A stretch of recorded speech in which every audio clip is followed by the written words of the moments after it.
살다가 마음의 먹먹함이 내 삶을 짓누를 때 그제서야 주님을 찾습니다. 행복을 느낄 겨를도 없이 분주하게 세상을 살다가 인생의 허무함이 내 삶을 짓누를 때 그제서야 주님을 찾습니다. 오늘도 여전히 주님은 그 자리에서 우리를 끊임없이 돌보시는데 부족한 내 영혼은 아직도 갈 길을 모릅니다. 내게 믿음 주소서. 내 연약한 마음 돌보소서. 한없는 주님의 사랑 알게 하소서. 영원까지 그의 백성 지키시는 우리 하느님 바라보며 살게 하소서.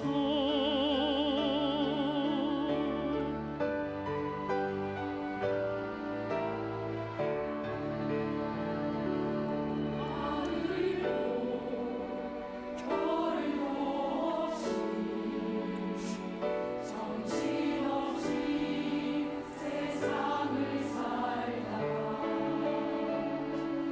마음의 먹먹함이 내 삶을 짓누를 때 그제서야 주님을 찾습니다. 행복을 느낄 겨를도 없이 분주하게 세상을 살다가 인생의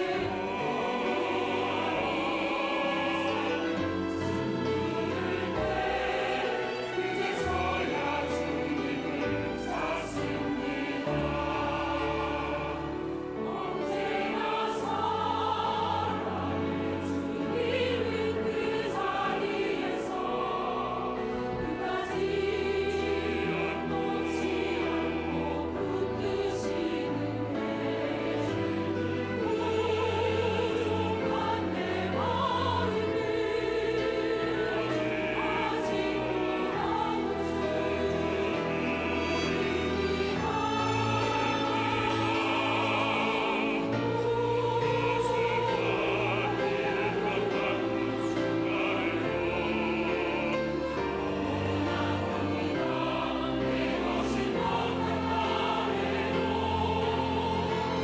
항상 지키시는 나의 주 세상을 살아가 힘내시네. 내게 믿음 주소서. 내 연약한 마음 돌보소서. 한없는 주님의 사랑 알게 하소서.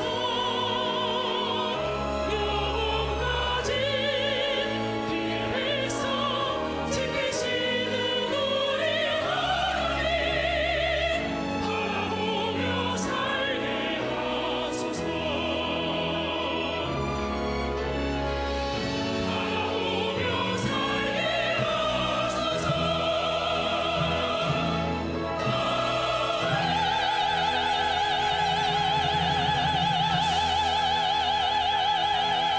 할렐루야. 하나님 앞에 영광을 돌려드립니다. 하여간 지휘자는 멋있어야 됩니다, 여러분. 뒤태가 멋있어야 돼요.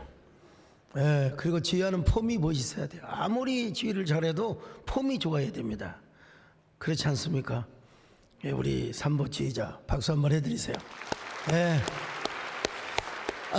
여러분, 해마다 교수신문에서 지난해를 정리하고 다가오는 새해를 희망을 담은 사자성어를 항상 만들어냈습니다.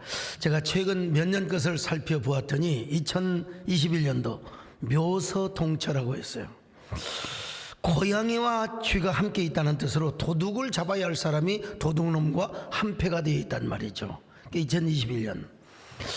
2022년도는 뭐냐? 과이불개. 잘못을 저질러 놓고도 사과를 하지 않는다는 거죠. 잘못을 저질러 놓고도 고치지 않는다는 겁니다. 요즘 사회에 사과가 없어요. 사과가 인색해요.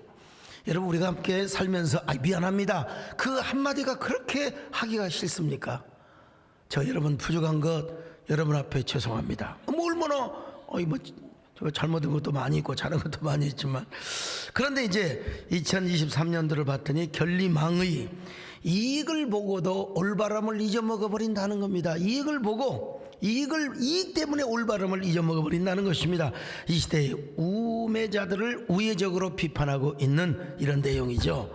이 세상에는 지혜자보다 우매자가 많다는 겁니다.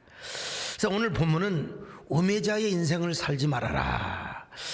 오늘 본문에 보니까 이 구절에 우매자라는 말이 9번이나 나와요. 우매자, 어리석은 자, 아둔한 자, 다 똑같은 말이죠. 근데 이런 우매자들이 설치게 되면 지혜자가 쪼글못 쓰게 된다는 겁니다. 더더구나 이 특별히 나라를 다스리는 사람이라든지 뭐 또 정치를 하는 사람이라든지 이런 분들이 좀 우매를 하게 되면 누가 결국 불행의 몫이 누구냐? 국민들의 것이라는 거예요. 만약에 제가 우매하고 아둔하고 어리석으면 여러분들이 결국 은혜를 받지 못하고 교인이 손해를 보게 된다는 겁니다. 그 자체가 재난이라. 자, 오늘 성경 볼까요? 전도서 10장 5절로 6절입니다. 시작. 내가 해 아래에서 한 가지 재난을 보았노니 곧 주권자에게서 나오는 허물이라. 우매한 자가 크게 높은 지위들을 얻고 부자들이 낮은 지위에 앉는도다. 여러분, 참 그 조직을 이끌어가는 사람이 우매하면 조직원이 불행하게 되어 있단 말입니다. 이런 우매자들이 지도자가 되고 조직을 다스리면 어떻게 됩니까? 조직이 망가지게 되어 있죠. 오늘 본문에서 그 답을 제시해주고 있습니다. 자, 그런 의미에서 오늘 본문은 다시 새기는 인문신답을 말씀하고 있다고 봅니다. 자, 먼저 솔로몬은 우매자와 지혜자의 차이가 어떤 것에 있는가, 그리고 우리는 어떻게 살아야 할 것인가를 제시해주고 있습니다. 우매자와 지혜자의 차이는 뭐냐? 첫째로 우매자는 적은 것을 소홀히 여기고 지혜자는 아주 적은 것도 작은 일도 소중히 여긴다는 겁니다. 그 대충 해, 우매자예요. 적은 일도 성실히. 그래, 우리 주님께서도 적은 일에 충성하는 자를 지극히 큰 상급으로 바꾸어 주신다고 말씀하셨지 않습니까? 여러분, 다 된 죽에 코 빠뜨린다는 속담이 있어요. 축 잘, 옛날에 팥죽이 얼마나 맛있었어요. 옛날에는 왜 이렇게 우리 누님들 그냥 그 코에서 코가 나왔는지 잘 죽을 쓰다가 콧구멍에서 콧방울이, 그걸 또 오빠가 안 보면 모르는데 그걸 봐버렸어요. 그런 죽을 누가 먹겠습니까, 여러분? 오늘 성경에 보니까 귀한 향기름이 있다 할지라도, 아무리 뭐 옥합을 깨뜨리는 향유가 있다 할지라도 거기에 파리 한 마리, 똥파리 한 마리가 빠져서 죽어버리면 그건 향유가 아닙니다. 썩은 악취가 나게 되어 있는 겁니다. 작은 일을 소홀히 함으로써 전체를 망가뜨릴 수 있다는 것이죠. 1986년에 그 7명의 우주 비행사를 태운 우주선 챌린저호가 발사된 후에 73초 만에 공중에서 폭발을 해버리고 말았습니다. 폭발한 이유가 어디에 있는 줄 아십니까? 조그마한 그 고무링, 오링에 있었습니다. 오링은요, 보조 인진에 이음새로 연료가 새 나가지 않도록 딱 막아놓은 건데, 이게 너무 추워서 이음새 부분에 이 고무링의 유연성을 발휘하지 못해가지고 가스가 새 나갔어요. 그래서 불이 나서 폭파해서 그냥 완전히 다 죽어버리고 말았죠. 작은 것 하나가 일을 망그러뜨리게 만들 수 있다는 것입니다. 아무리 맛있는 국물이라 하더라도 설렁탕 비벼서 설렁탕을 먹는데 긴 머리카락이 몇 개가 딱 빠져 있으면 여러분, 그거 먹고 싶습니까? 당장 부르죠. 저는 꽤 됐습니다만은 시골에, 경상도 어느 시골에 그 읍단이니까 호텔이 없어요. 연합집회를 하는데 그런데 방을 잡아놨다고 그래서 아주 특실이래요. 모텔인데 가보니까 침대에 머리카락에서부터 말할 수 없는 여러 가지 그 털들이, 난 당장 짐 싸고 올라와 버렸어요. 올라와서 자고 새벽에 내려가서 오전 집회에 있습니다. 여러분, 사람이 그런 거 아니겠어요?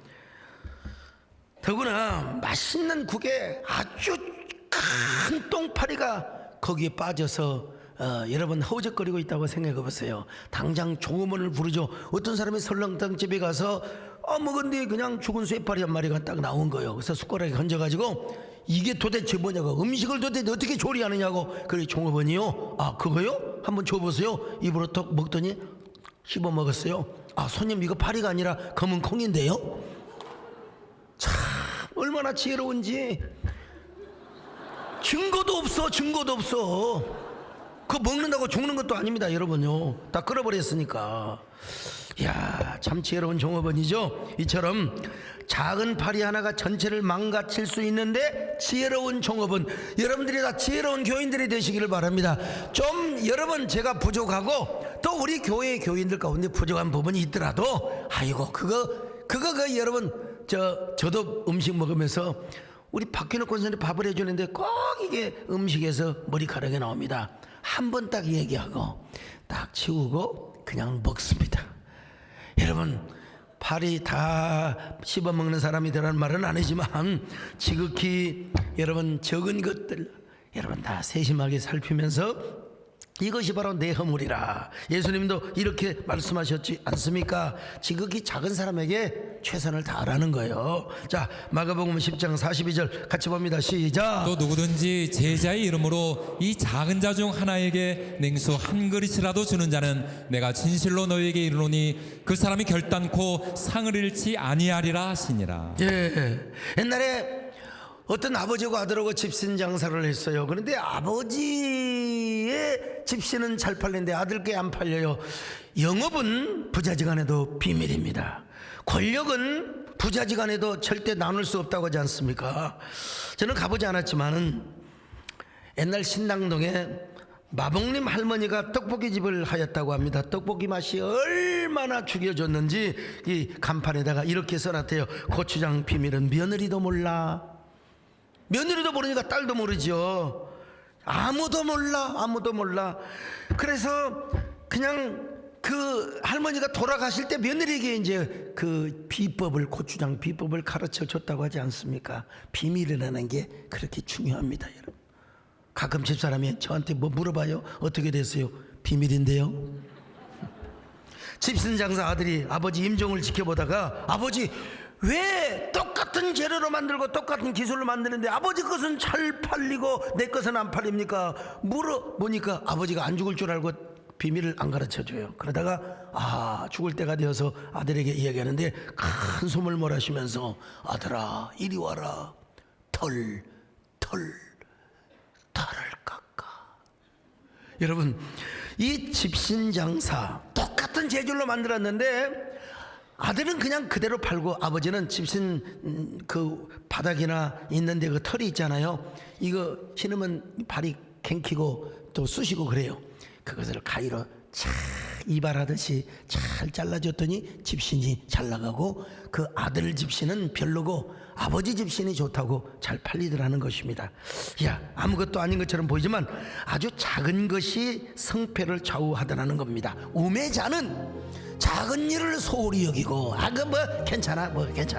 네, 여러분, 지혜자는 작은 일에도 소중히 여기더라는 거. 여러분, 작은 일에 소중히 여기시기를 바랍니다. 조그마한 것도 여러분 세심하게 배려하시기를 바랍니다. 주님도 여러분 천하고 무능한 나에 천하고 무능한 우리에게 귀중한 직분을 맡겨 주셨지 않습니까? 적은 일에 충성하시기를 축원합니다. 천하고 무능한 나에게는 귀중한 직분을 맡기셨다. 그 은혜 고맙고 고마워라. 이 생명 바쳐서 충성.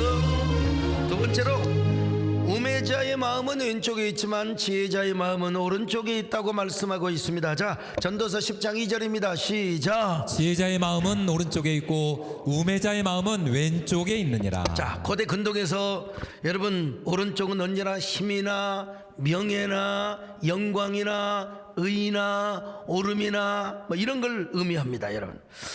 그리고 왼쪽은 약함이나 수치나 어두움이나 악, 이걸 대체적으로 은유적으로 그렇게 상정을 했습니다. 그래서 성경을 보면은 항상 오른쪽은 긍정적인 면으로 쓰여졌어요. 왼쪽은 부정적인 면으로 쓰여졌습니다. 그래서 우리 하나님은 어째 성경 은 한번 찾아보세요. 우리 하나님이 왼쪽에서 우리의 그늘이 되어 주시고 왼쪽에서 우리를 지켜 주신다. 그 성경 구절 한번 찾아와 보세요. 제가 하여간 내가 1억도 드릴 수 있습니다, 여러분. 예. 그런데 성경을 보세요. 우리 하나님은 언제나 오른쪽에 하나님이시고 우편에 하나님이시고 그리고 오른손으로 우리를 붙들어 주신다고 말씀하고 있어요. 자, 시편 121편 5절입니다. 시작. 여호와는 너를 지키시는 이시라. 여호와께서 내 오른쪽에서 내 그늘이 되시나니. 오른쪽에서 그늘이 되신 우리 하나님이십니다. 할렐루야. 그 다음에 이사야 41장 10절 오른손으로 우리를 도와주신대요. 시작. 두려워하지 말라. 내가 너와 함께함이라. 놀라지 말라. 나는 내 하나님이 됨이라. 내가 너를 굳세게 하리라. 참으로 너를 도와주리라. 참으로 나의 의로운 오른손으로 너를 붙들리라. 오늘 이 시간도 하나님의 의로운 손으로 오른손으로 여러분을 붙드시기를 바랍니다. 살다 보면 힘들고 살다 보면 정말 폭폭할 때가 있어요. 그럴 때 참으로 내가 의로운 오른손으로 너를 붙들어 주리라. 그런 역사, 그런 은혜가 여러분에게 함께 하시기를 축원합니다. 그렇다면 우리는 어떻게 살아야 되느냐? 여러분, 오른쪽에서 우리도 오른쪽에서 흔들리지 않고 여상하신 하나님을 우리가 여상하게 변함없이 하나님을 모셔야 된다. 그래서 다윗은 이렇게 고백하고 있습니다. 시편 16편 8절입니다. 시작. 내가 여호와를 항상 내 앞에 모시며 그가 나의 오른쪽에 계심으로 내가 흔들리지 아니하리로다. 오른쪽에 계신 하나님. 그렇다고 이걸 또 오늘 현대 어떤 뭐 좌우 개념으로 생각하면 안 돼요. 뭐 좌판이 우판이 그런 이야기를 하고 있는 건 아니에요. 지금 그렇게 우리가 이념적 좌우를 의미하는 것이 아니라, 그런데 고대 근동에서는 그럼에도 불구하고 좌우를 분명하게 선을 그었습니다. 심지어는 왼손잡이 오른손잡이까지 하나님께서 다 구별을 하셨어요. 여기 자 정직하게 오른손잡이 손 들어보세요. 예, 이분들 하나님 앞에 특별히 감사해야 되고, 자 왼손잡이 한번 손 들어보세요. 이분들은 갑절로 감상금을 해야 됩니다. 왜냐하면 저 왼손잡이 하신 분들은 구약에서 제사장도 못했어요.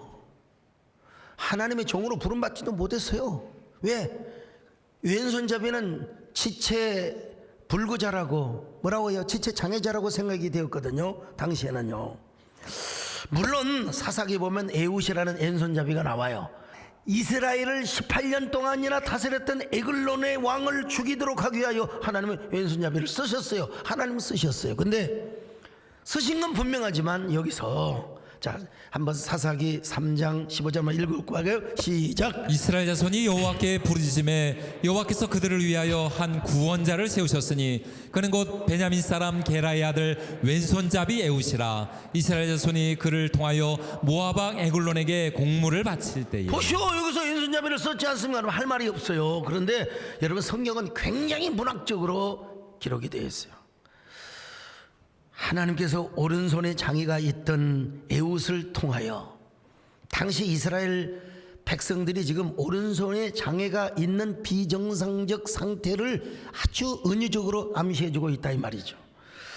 하나님께서 오른쪽으로 당신의 백성들을 사랑하고 언약을 맺어주었는데 이스라엘 백성들이 오른쪽에 언약을 버리고 왼쪽으로 가서 지금 왼쪽에서 하나님의 언약 관계를 부정하고 영적인 왼손잡이로 살아가고 있음을 지금 여러 번 비사하고 있다 이 말이요. 이걸 아주 우회적으로 지금 비유하고 있는 거예요. 어쨌든 솔로몬은 우매자의 마음은 항상 왼편에 있지만 지혜자의 마음은 항상 오른편에 있다. 예, 그러니까 왼쪽은 우매자들을 지칭하는데 그들이 말하는 걸 보면 항상 남의 허물을 씹습니다. 어리석은 자는 길을 행할 때도 막 주제를 모르는 말을 해요. 막 혼자 잘난 체를 하고 막 똑똑한 체를 하고 막 자기가 무슨 뭐 대통령도 관할하고 우리 교인으로 말하면 막 담임 목사님도 흔들어대는 것처럼 막 주제 없는 소리를 하게 되는 거예요. 이런 사람 가끔 있습니다, 여러분요. 분수를 모르는 사람들. 자, 전도서 10장 3절입니다. 시작. 우매한 자는 길을 갈 때에도 지혜가 부족하여 각 사람에게 자기가 우매함을 말하느니라. 이게 입을 열면 무지한 소리를 하는 거예요. 어리석은 소리를 하는 거예요. 막 자기만 말이요 그냥 뭐 나라를 사랑하고 나만 교회를 사랑하고 나만 말이요 그냥 뭐 위와 독전으로. 이거 어떤 사람 만나면요, 교인들도 마찬가지죠. 상쾌한 말을 합니다. 아주 기분 좋은 말을 합니다. 감동적인 말을 해요. 남 칭찬하고 축하를 해줄 수 있는 사람, 이런 사람이 마음그릇이 커요. 쓴소리도 받을 수 있고 나를 위해서 권면해 주면 아 고맙습니다. 근데 이보다도 더 큰 사람은 뭐냐? 남을 칭찬해 줄 수 있어야 돼요. 남을 좀 격려하고 잘 되면 진짜 축하한다고 그렇게 해줘야지. 그 이상하게 말이죠. 왜 그러느냐? 그런 사람은 마음속에 깊은 우물이 있어요. 그 우물 속에서 좋은 감정이 나와서 좋은 언어가 나올 수밖에 없죠. 그래 남을 칭찬하고 언제나 선한 생각을 하고 언제나 남이 잘 되면 박수 쳐주고. 왜 그런 줄 아세요? 깊은 연못이 있어요. 근데 반대로 막 쌍욕을 하고 막 남을 저주하고 흉을 보고 막 질투하고 이런 사람은 그 안에 깊은 쓴 연못이 있어요. 생각하는 것도 악한 생각을 하고 말하는 것도 욕을 하고 남을 그냥 누구를 만나서 그냥 끄집어 당기고 막 그냥 그저 씹고 그냥 그 사람을 계속해서 그냥 엎드려지게 만드는 사람. 더러운 생각이 속에서 가득 올라오기 때문에 그렇습니다. 그러니까 막 남을 비난하지요. 입만 열면 욕을 하고 막 입만 열면 비난하는 소리를 해요. 그래서 여러분 오늘 12절에 보니까 뭐라고? 우매자는 입술을 반드시 삼가해야 한다. 12절로 13절 같이 봅니다. 시작. 지혜자의 입의 말들은 은혜로우나 우매자의 입술들은 자기를 삼키나니 그의 입의 말들의 시작은 우매요 그의 입의 결말들은 심히 미친 것이니라. 참 저보다도 성경이 노골적으로 막 미쳤니 어쩌니 이런 얘기 당하고 있잖아요. 우매자는 말이 많아요. 말이 많아. 무엇을 하든지 막 감정에 따라서 막 감정이 막 이상 기복이 심해가지고 막 어쩌다가 막 어쩔 때는 아멘을 잘하다가 어쩔 때는 뭐 하고 그냥 막 자기 기분 내키는 대로 감정 조절이 안 돼. 셀프 컨트롤이 안 돼요. 그러니까 뭐요? 내가 모시고 있는 상관을 비판해요. 막 백성들이 함부로 막 그냥 권력자, 지도자, 국가 지도자를 막 욕을 해대고 말이죠. 자기가 섬기고 있는 회사 경영자, CEO, 사장님을, 회장님을 막 욕을 해대고. 여러분, 솔로몬 이런 사람이 어리석은 사람이래요. 자, 10장 20절입니다. 시작. 심중에라도 왕을 저주하지 말며 침실에서라도 부자를 저주하지 말라. 공중의 새가 그 소리를 전하고 날짐승이 그 일을 전파할 것임이니라. 말이에요. 반말은 쥐가 듣고 낱말은 새가 듣는다고 그랬어요. 절대로 누가 듣는 사람이 없는 것 같은데 여러분, 새가 듣고 반드시 권력자에게 가서 풀어버린다는 거요.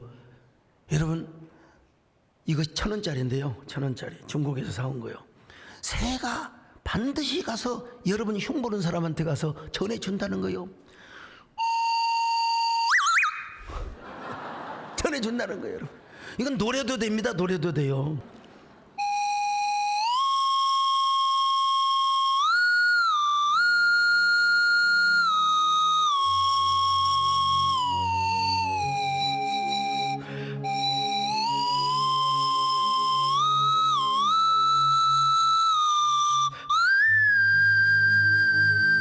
이 감으로 하기 때문에 여러분들이 누군가 저를 욕하면요 꼭 까치가 와가지고 뭐라고 한 줄 아십니까? 하고 일러 바친다는 걸 여러분 아셔야 돼요. 근데 이때라도 깨달으면 좋아. 그렇게 누군가를 막 권력자 누군가를 막 씹어놓고 주권자가 분을 일으킬 때 아이고 죄송합니다, 아이고 송구합니다, 아이고 송구합니다, 죄송합니다. 그러고 자기 주제를 알면은 이 사람은 살 수가 있어요. 자, 10장 4절입니다. 시작. 주권자가 내게 분을 일으키거든 너는 내 자리를 떠나지 말라. 공손함이 큰 허물을 용서받게 하느니라. 공손하면은 여러분 그 허물을 용서받는다는 거요. 요즘 전화 통화도 조심해야 됩니다. 어지간한 핸드폰은 다 녹음이 다 돼요. 그러니까 녹음된다 생각하고 조심스럽게 얘기를 해야 됩니다. 조심스럽게. 사람 만날 때도 조심해야 됩니다. 꼭 여러분 핸드폰으로 촬영하고 카메라로 촬영해야 되는 게 나는 몰랐는데 요즘은 시계 가지고 딱 가지고 안녕하세요 그거 딱 촬영해보라. 그리고 촬영해서 보관만 하면 좋을 텐데 이걸 또 유튜브에 까버리네 그냥. 이걸 누가 예수 믿는 사람이 더더구나 목사가 하면 목사는 욕 다 먹습니다. 상대방이 어떤 잘못을 해도 목회자가 그런 짓을 하면 참 목사의 가치가 떨어지는 거예요. 교회의 수준을 떨어뜨리는 겁니다 여러분. 요즘 제가 국민일보 글도 썼습니다만 20대 40대가 반토막 냈대요. 복음을 잘 못 전했든지 아니면 교회가 교회다운 모습을 못 보여줬기 때문에 그런 것 아니겠습니까 여러분. 이게 뭐예요? 왼쪽 성도고 좌쪽에 목회자라는 겁니다. 지혜자는 그렇지 않습니다. 지혜자는 절대로 함정을 파지 않습니다. 이거 가지고 다니면서 이렇게 안 해요 여러분요. 자, 전도서 10장 8절입니다. 시작. 함정을 파는 자는 거기에 빠질 것이요 담을 허는 자는 뱀에게 물리리라. 이게 지금 이게 은유적인 표현인데요. 함정을 파는 지가 빠져. 하만이가 지가 장대만 지가 달리는 거죠 아니겠어요 여러분. 담을 허는 자, 담을 남을 막 걸었더니 어디선가 뭐 꼭 독사가 무는 게 아니라 그 담 속에서 독사가 숨어 있을 수도 있는 것이고, 남을 헐다 보니까 또 다른 악재가 터져가지고 내가 손해를 보게 된다는 겁니다. 오늘 본문뿐만 아니라 다른 성경도 이런 말씀을 강조하고 있습니다. 자, 시편 7편 15절입니다. 시작. 그가 웅덩이를 파 만들며 제가 만든 함정에 빠졌도다. 자, 잠언 26장 자 27절이죠. 읽습니다. 시작. 함정을 파는 자는 그것에 빠질 것이요 돌을 굴리는 자는 도리어 그것에 치리라. 여러분 혹시라도요, 요 사람 봐라, 저 녀석 내가 요 놈 할 것 없이 내가 언젠가 너를 공경에 빠뜨리라 덫을 쳐놓고 혹시라도 함정을 파는 사람 있으면 당장 메우세요. 너 하나 꼬투리 한번 생겨봐라. 내가 너를 가만히 있지 않으리라. 이런 마음 가지고 절대로 은혜 받을 수 없어요. 오늘 이 덫을 다 그냥 아무것도 아닙니다. 낫으로, 옛날에 낫으로 싹 저버리면 그물이 싹 찢겨져 버려요. 오늘 싹 풀어버리거나 전부 다 베어버리시기를 바랍니다. 지혜로운 사람은 여러분 하나님 앞에 심판을 구하는 거지, 막 누가 나를 욕한다고 막 공격한다고 누가 막 이러고 저러고 한다고 여러분 함께 덫을 쳐놓으면 그놈이나 나놈이나 똑같은 놈이 되는 거예요. 똑같은 사람이 되는 겁니다. 오히려 지혜자는 어떻게든지 그 사람 그래도 저러기다가 망하면 안 될 텐데, 아이고 저 사람 잘 돼야 될 텐데, 여러분 어떻게든지 하나님의 망신을 안 시켜야 될 텐데, 더러운 말은 입 밖에도 내지 않습니다. 항상 은혜로운 말만 합니다. 덕이 되는 말만 합니다. 항상 서로 세움의 말을 하게 되어 있어요. 자, 그래서 사도 바울은 이렇게 말하고 있습니다. 자, 에베소서 4장 29절이요. 시작. 무릇 더러운 말은 너희 입 밖에도 내지 말고 오직 덕을 세우는 데 소용되는 대로 선한 말을 하여 듣는 자들에게 은혜를 끼치게 하라. 여러분 우리는 먹든지 마시든지 뭐예요? 자든지 깨든지 살든지 죽든지 하나님의 영광을 위해서 말을 하고 삶을 행하라고 말하고 있습니다. 고린도전서 10장 31절 시작. 그런즉 너희가 먹든지 마시든지 무엇을 하든지 다 하나님의 영광을 위하여 하라. 여러분 우리가 이렇게 우편 성도가 되어서 우편의 하나님을 찬양할 때 우편의 하나님이 우리에게 그늘이 되어주시고 우리의 손을 붙들어 주실 줄로 믿습니다. 믿으시면 크게 아멘합니다. 하나님은 너를 지키시는 자, 너의 우편에 그늘 되시니 낮의 해와 밤의 달도 너를 해치 못하리. 하나님은 너를 지키시는 자, 너의 환난을 면케하시니 그가 너를 지키시리라. 너의 주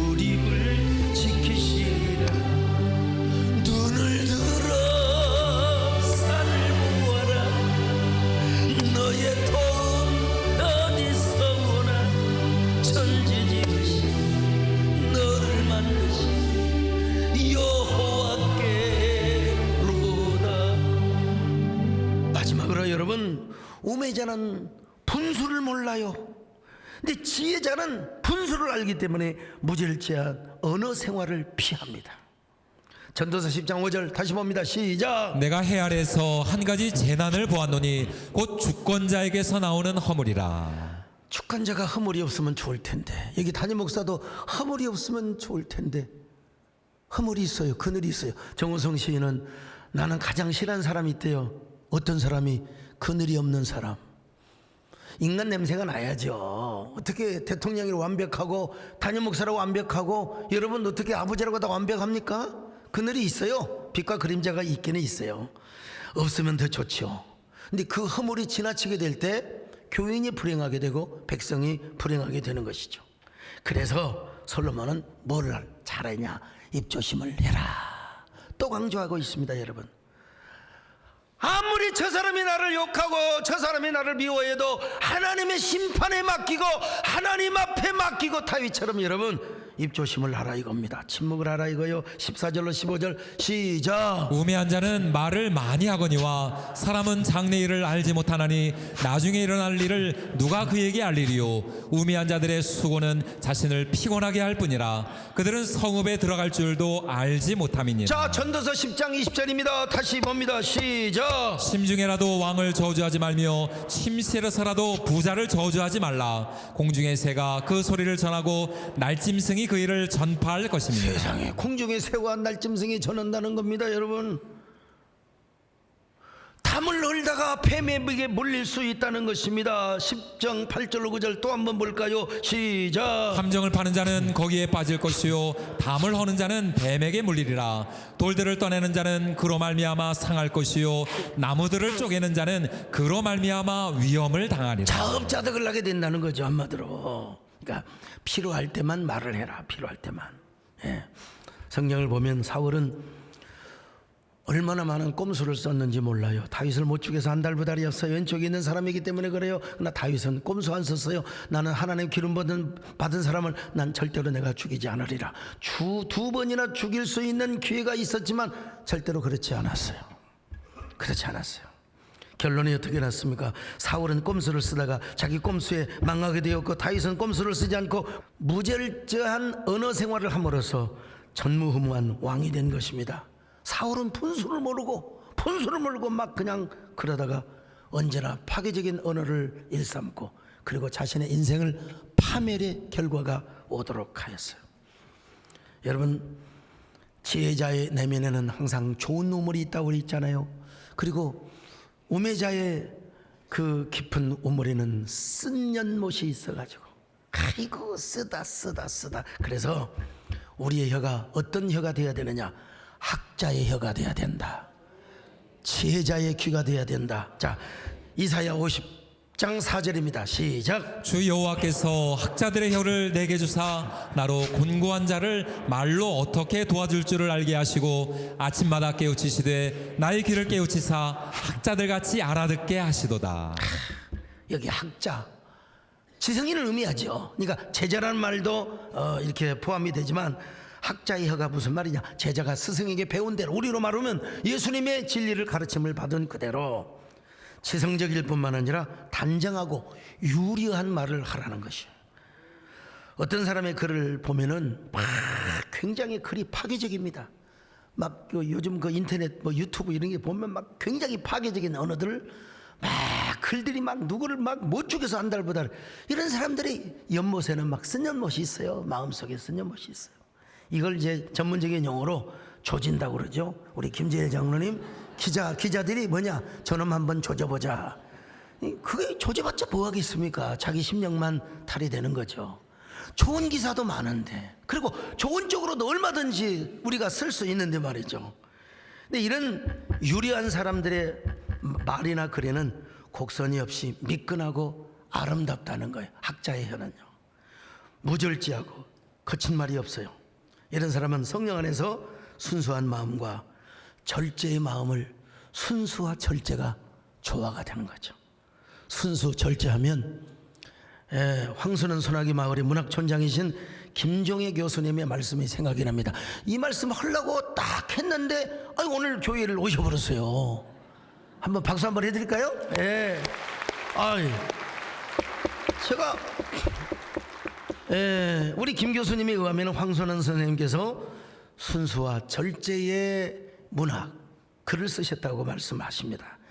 함부로 칼을 휘젓듯이 글을 쓰지 않으면서 그러면서도 순수하면서도 절제의 조화를 이루셨다는 것이죠. 학자의 혀를 가진 사람이 그런 글을 쓰고 그런 말을 하게 되는 거예요.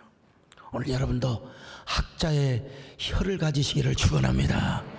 난 지금도 조금 아리송하긴 하는데 제가 어떤 분에게 진심으로 정말 사랑해서 권면을 했습니다. 목사의 양심을 가지고.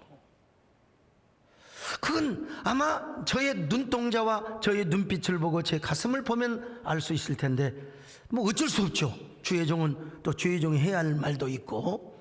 근데 다시 한번 생각해 봤어요. 아하, 나도 다른 사람들처럼 그냥 아무나 하고 좀 그럴 걸 그랬나 이런 생각이 들긴 하지만 그래도 여러분 하나님의 종은 또 하나님의 종다운 말을 해야 될 때도 있기를 바랍니다만은 어쨌든 간에 학자의 혀가 그렇습니다. 여러분 지혜자의 귀가 그렇습니다.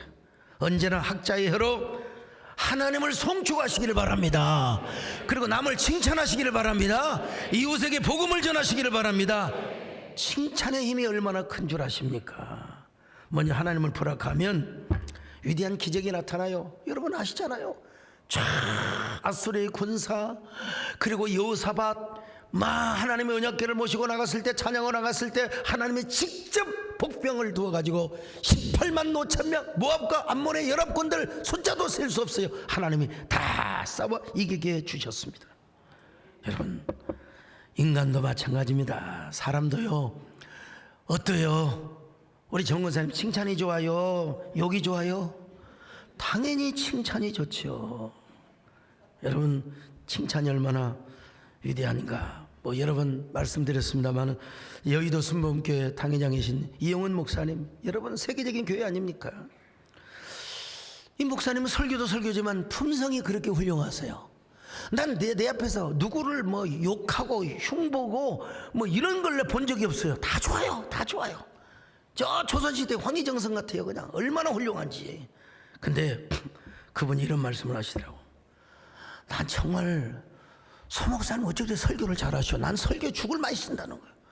아니 목사님 설교를 잘하시면서 왜 그러냐고 그랬더니 나는 우리 집사람이 우리 사모가 내가 죽을 썼다고 생각할 때 메가리가 풀어갖고 다 내려오면 사모님이 와서 목사님 오늘 설교 짱이에요. 멋있어요. 원더풀, 뷰티풀, 쌍가풀 하면서 칭찬을 하시더라는 거예요.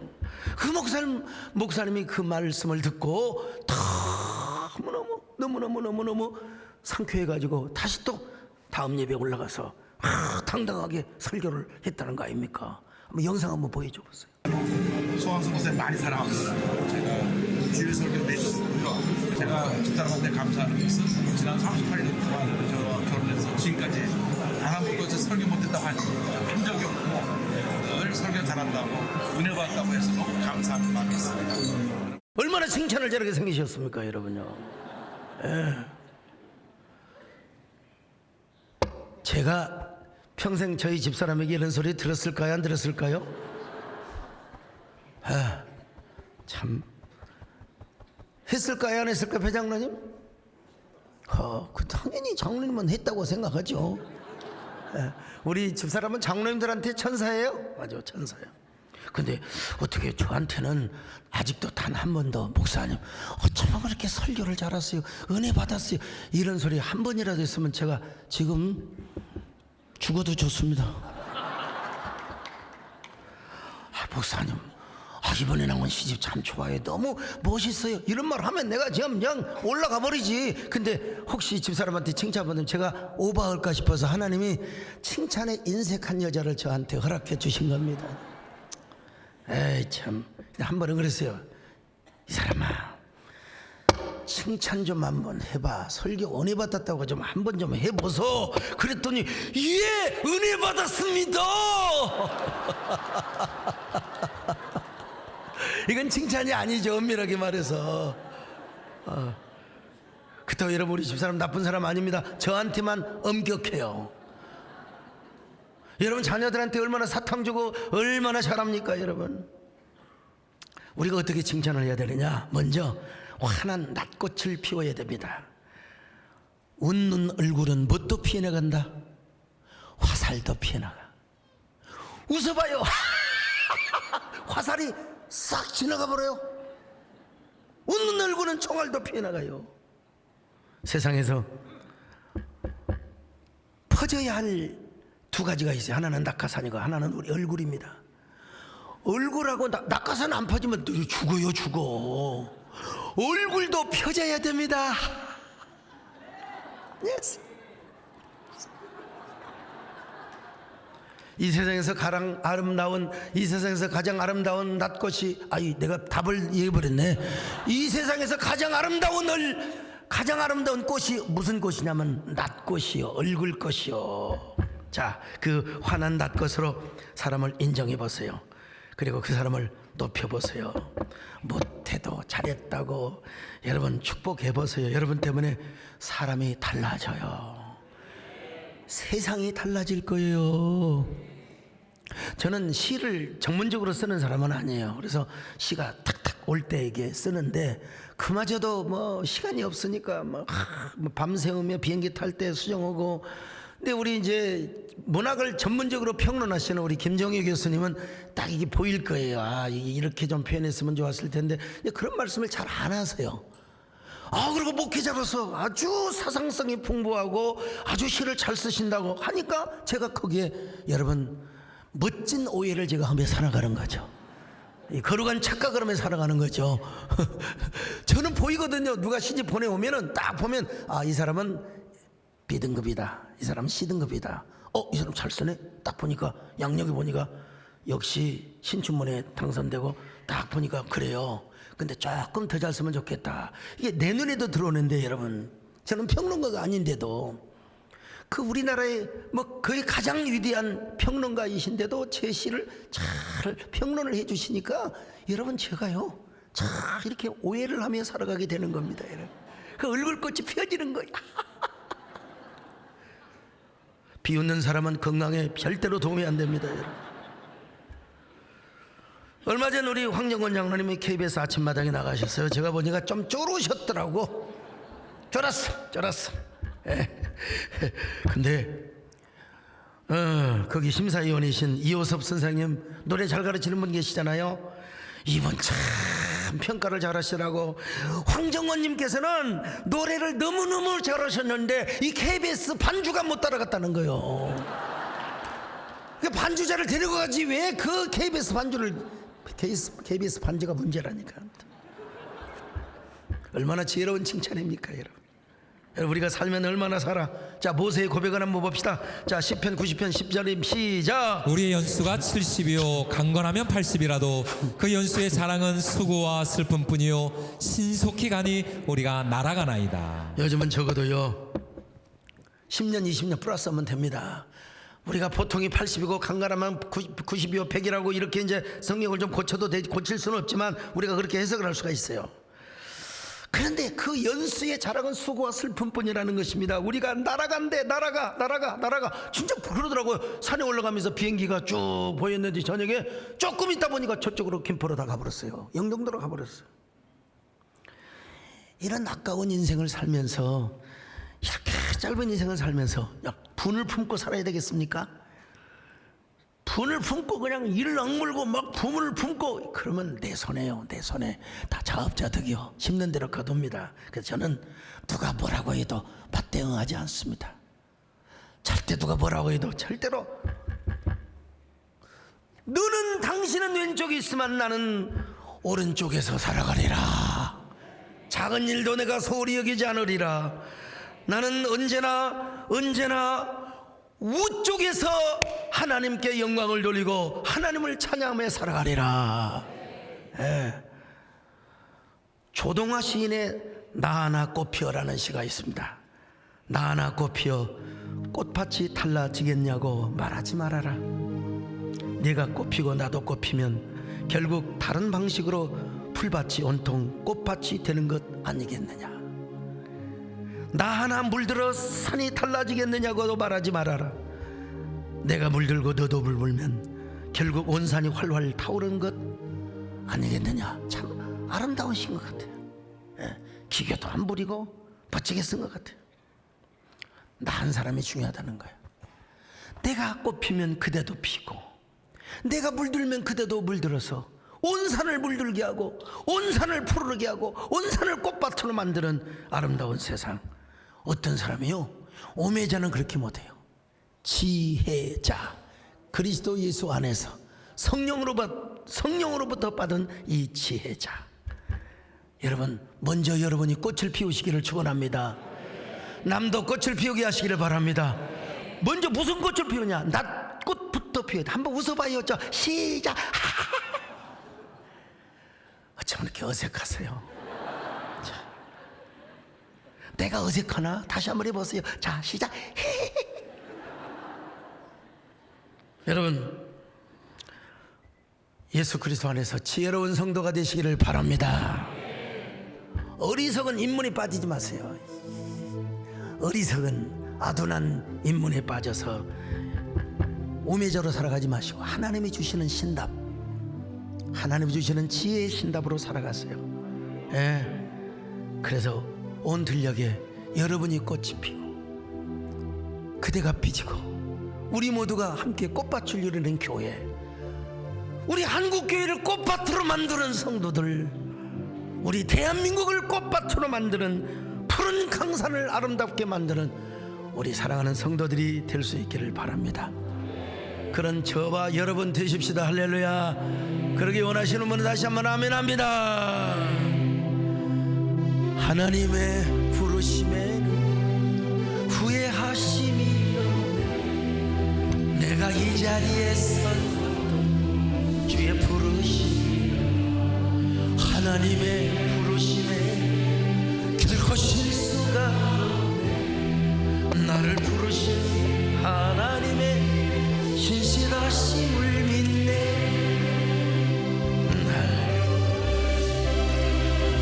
내 생각보다 크고 날 향한 계획, 나의 지혜로 측량 못하는 가장 좋은 길로, 가장 완벽한 길로 오늘도 이끄심이네. 날 이끄심이네. 다시 합니다. 날 부르신 뜻, 내 생각보다 날 향한 계획, 나의 지혜로 측량 못하는 가장 좋은 길로, 가장 완전한 길로 오늘도 날 이끄심이네. 가슴에 손을 얹고 하나님, 나는 지혜자였습니까? 우매자였습니까? 입만 열면 항상 불평이고 남을 욕하고 험담하고 비방한 사람이었습니까? 하나님, 우리가 지혜자가 되게 하여 주옵소서. 작은 일에도 최선을 다하게 하여 주옵소서. 언제나 오른쪽에서 우리 하나님을 섬기는 저희들 되게 하여 주옵소서. 그리고 우리가 그 무절제한 어느 생활을 차지하는 저희들 되게 하여 주옵소서. 지혜로운 말을 하게 하여 주옵소서. 칭찬의 말을 하게 하여 주옵소서. 언제나 남을 세우고 섬기는 말을 하게 하여 주옵소서. 그 입으로 하나님을 찬양하고 그 입으로 하나님의 복음을 전하는 저희들 되게 하여 주옵소서. 함께 한 1분 동안 결단의 기도를 하겠습니다.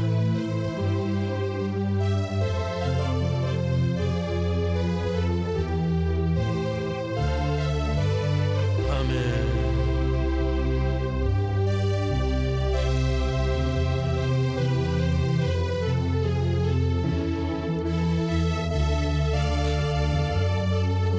하나님 감사합니다. 오늘 이곳에 있는 사랑하는 성도들뿐만 아니라 유튜브로 함께하는 수천 명의 성도들 다 동일한 은혜가 있게 하여 주시고 동일한 축복으로 함께하여 주시기를 바랍니다. 하나님, 우매자가 아닌 지혜자의 삶을 살 수 있도록 함께하여 주옵소서. 예수님의 이름으로 기도 올렸나이다. 아멘.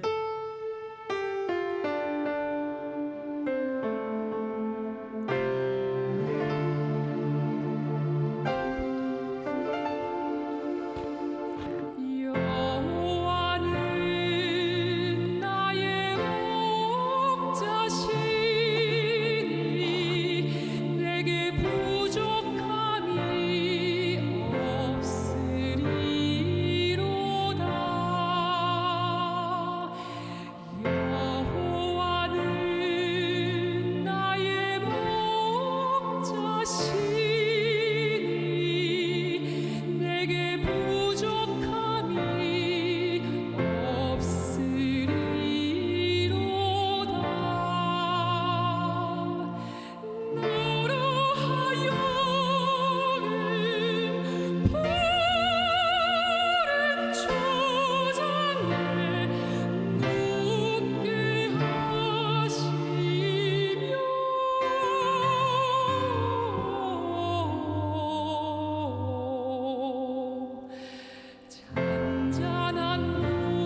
아멘.